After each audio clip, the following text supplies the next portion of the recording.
Pilgrims, we have now arrived at the Mount of Olives and the location of the final betrayal of Jesus by Judas. The Mount of Olives lies between Bethany and Jerusalem.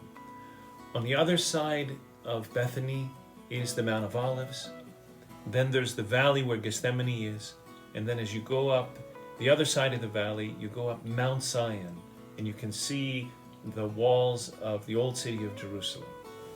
According to the scriptures, Jesus often taught his disciples on the Mount of Olives.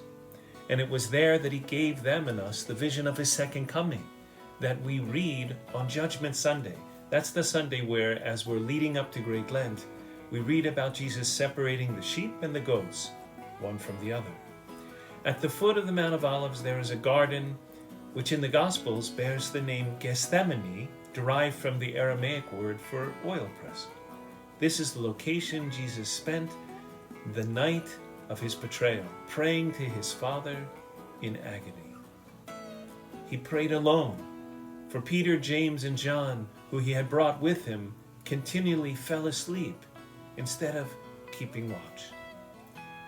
Just across the street, there is a pillar by a road marking the place where Judas actually betrayed Jesus with a kiss.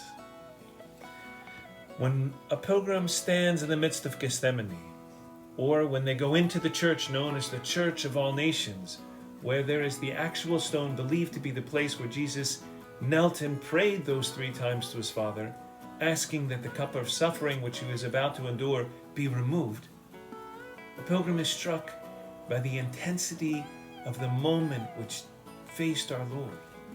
He was under so much pressure that he sweat blood, which is a physiological condition that does happen, though rarely, and only to those who are undergoing the most extreme stress.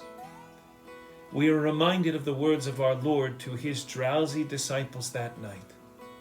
Watch and pray that you not enter into temptation. The spirit is indeed willing, but the flesh is weak.